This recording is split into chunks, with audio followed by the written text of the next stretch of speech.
It's time for the one and only, the premier, the only official podcast of Pro Rodeo. Your Chute Bosses are ready, so let's give it a go and talk some rodeo.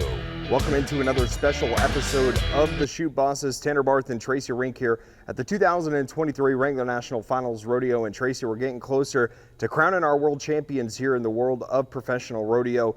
Round number 8 last night was a good one. You know, we obviously start things off with some of the record-breaking performances. You know, you have Cassie Mowry coming in, breaking the record in barrel racing. Brittany Posey-Tanazi claims the world championship. And also Tyler Wade, Wesley Thorpe. They come out, tie the PRCA world record, as well as break the NFR round number 8 record. So a lot of good performances last night. Yeah, I mean, this is what you expect at this level. And it almost, during the week, things just keep amping up. And guys start taking chances because they're out of the average or whatever. But you can feel the electricity when the crowd sees those crazy runs like 3-3. And, I mean, breaking 13-second runs in barrel racing. I mean, it's exciting to be here when you see that stuff transpire in front of you. Yeah, no doubt about it. Let's start off at the top of the things. We'll break down each event for you like we always do. We'll start in the bareback riding, where Keenan Hayes continues to do his job, Tracy. He's ridden all of his horses. He's had, you know, I don't think he's had any score outside of the 80s. So, you know, he's still right there, great in the average as well. Right. And it's going to be tough for anybody to catch him. But, you know, there's obviously a lot of really talented guys. And we've got to start first with Jess Pope. Yeah. He's getting close to Tracy, possibly becoming the first ever bareback rider to win four straight NFRs. Yeah, and which is incredible considering the history of the PRCA, that all these Hall of Famers that have been bareback riders that have no one's ever done it, and no one's ever started their career this way. That's the thing is, there's guys that have won 4 averages before, but not 4 in a row when you just been to your first NFR back in 2020 when he did his first one. And he's knocking on the door. I mean, the whole thing with Keenan Hayes, as you said, is just do your job. Continue to do your job. You've got enough of a lead because you just need to stay in the average, and he's in the average. And that probably will get him over the hump. But one slip-up, as we've seen numerous times here at the NFR, and Jess Pope's knocking on the door, Clayton Bigelow's knocking on the door. They're all right there, I mean, to seize the opportunity. And that's something, you know, we like to joke around with athletes and say, you know, when we sit down and interview, I do a ton of interviews here. We don't want you to say do your job. We want you to elaborate a little bit more. But in this case, it's do your job. You know, Keenan Hayes is professional. Every day he comes out riding these bareback horses. It's an opportunity for him to prove that he's the #1 man in the world, and so far he's done that. So it'll be fun to watch the last couple of nights here. Right, and when you break a regular season record like that, you set yourself up for an NFR like this if you just do your job. Yeah, you either have a great, you know, finish it off great, or you're going to come up short. Right, because he had such a big lead coming in. He did about 100,000. You have a little wiggle room, but the wiggle room will disappear if you fall out of the average, and he stayed in the average. Yeah, and things are going to get interesting in the steer wrestling, no doubt about that. I don't know, Tracy, right now if there's a clear-cut world champion favorite. You know who's creeping around and hanging around that area? Tyler Wagaspack. And that's what he does. He does. I mean, he's won 4 world titles. He's in rarefied air if he wins 5. But he's always there. He's always there. And I've talked to Oak Berry and Pro Rodeo Hall of Famers, and he's just so fundamentally sound. He's not the biggest guy. He is. He's not the heaviest guy. Like, he's just like 6 foot, 180. But he's just so fundamentally sound, and he does the right thing almost all the time. And the crazy thing is, he's won 4, and I'm trying to think the year, it's escaping me right now. He missed a steer in like round 9 one of the years, or he wins the world again. And let's see what Dalton Massey does. Let's see what some of these guys do that have never been in this position. Because now the bright lights are really on you. Like, now all of a sudden it's a 2-header. Can you win a world championship in a 2-header? Yeah, Dalton Massey obviously still leading the charge there in the steer wrestling. Stan Branco right there, Tyler Wagaspack. It should be a fun fight to the finish there to see how it shakes out. In the team roping, that's where, you know, we're looking at probably the tightest. I can't even say that because Saddle Bronx even tighter, you know. But it's one of those ones where team roping, I have no idea who's going to win a world title. Derek Begay and Coulter Todd are still leading the charge after what was an immaculate performance last night, Tracy. So Derek Begay, I'm just going to explain this to our viewers here. Through his head loop, didn't get it on the first catch. He had to go down the arena with Todd to his right, and he had to work it. He basically, you know, was able to fish it on the horns, and they end up getting a 12-second time. But they're the only team that has caught 10 here so far. And that's how you know what's going on, and you know where you're at, is if you keep riding the run to try to finish it. And Coulter Todd hasn't been in the NFR since 08. Yeah. I mean, and I know those guys were open jackpots. It's not like they don't know each other, but 08, that's a long time. And then come here, and Begay's roped with anybody and everybody. He was a Cesar de la Cruz forever, and they came to the NFR a bunch of times and were in contention. They never won the world, but they were always in contention. But Begay's roped with everybody, and that's what he does. It's his profession. And so if Coulter Todd pulled this off, that'd be an amazing story. No doubt about that. Also, keep your eye on Tyler Wade and Wesley Thorpe. We mentioned that, they found a way to tie the world record. They're right there in the world standings. Also, Andrew Ward and Buddy Hawkins. We haven't talked about them enough or as much, Tracy, because they haven't won a round yet, but that's a team that's right there as well. There's literally 4 or 5 guys in both header and heeler that can win a world title with two rounds to go. Right. It ultimately just is a 2-header. What can you do in the next 2 rounds? Exactly. If you win rounds, you win the world championship. Can you find a way to push the pace but also stay in the average? Because that round money could come into consideration for some of these guys that are maybe lower down in the average. So that'll be a fun one to shake out. We already mentioned saddle bronc riding and what an NFR it has been in the saddle bronc riding. So many good guys, Tracy. And just imagine if Stetson Wright was still in this field. Yeah, I know, and he hasn't ridden since round 2. Yeah, we've got guys, that are stacking it up. Last night, a 3-way tie. Zeke Thurston, the reigning champ.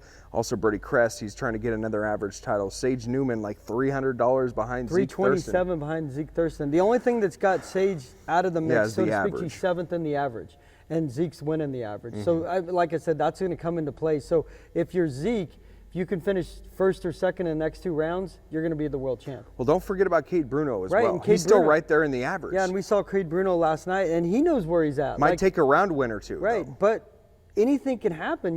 I mean, you look at the draws. A buck off. Or a guy gets bucked off. Who knows? And all of a sudden the average changes dramatically. Like you go a guy that's 1st in the average, and all of a sudden he's 9th because he doesn't have enough, not on the same head as everybody else. It's crazy. Yeah, no doubt about that. And in the tie-down roping, that's one area where I think we're starting to get a little bit closer. Riley Webb is right there. I think if he finds a way to rope tonight, Tracy, he's got to put together 2 clean runs still in round 9 and round 10.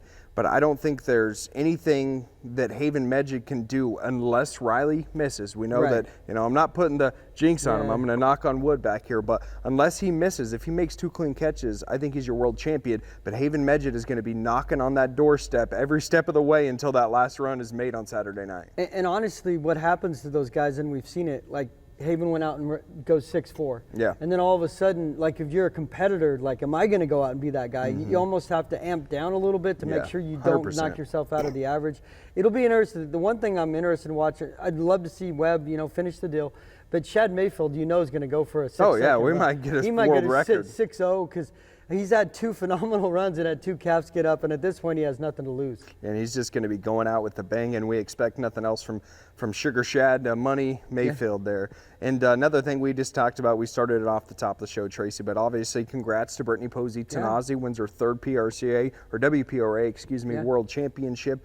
And she's been so dominant. She's also leading the average as well. She's going to have a season that may not be matched for a while in rodeo. And from the numbers we saw from the WPRA, she could become the all-time career money leader in the WPRA and barrel racing. So there's a lot at stake for her, but it's good to see when you've had a great season like that, and she won basically everything, that you finish it off here. And we wrap things up with the bull riding. This one's going to be an interesting one. Kai Hamilton obviously has had an NFR that dreams are made of. He's battled back. He has the storylines.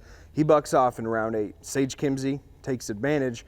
Now just 1 bull behind him in the average. But Kai's got a little wiggle room in the world standings, though. Right.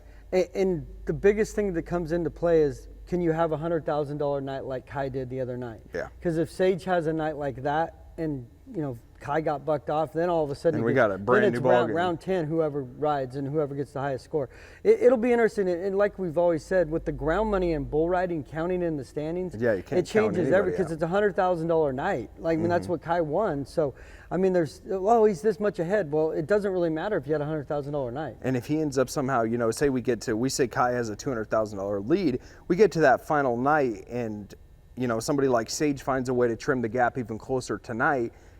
He could win the average and he could win the round if he's that $99,000 only rider. It's $200,000. Exactly. It's like a $200,000. Well, yeah, it'd be like a $200,000 night. That's why you can't predict who's going to win in bull riding because of the ground money counting in the standings. I'll tell you what, though, it makes it quite entertaining. Yeah, I mean, I give Sage credit. I mean, he hadn't been here, and he'd been hurt, and he battled back like a true champion. And what else can you say about Kai Hamilton? I mean, there's very few guys. I mean, the Tough Hedemans of the world and guys that have come back, and obviously J.B. Mooney in his heyday in a different association, but very few guys would get back on a bull and be able to do what he's done. Josh Frost still in the mix as well. Also want to give my Pro Rodeo props out to my man Tristan Hutchings. He rode his first bull at the NFR last night, won the rodeo, and I know it's been a tough couple of months for Tristan, so it's good to see him get over that hump. And he talked about it last night, Tracy, that the NFR is a grind, man. He's like, one of the quotes that stuck out to me that he told me, he said, congratulate and cheer for the people that are winning and pray for the guys that aren't. Yeah.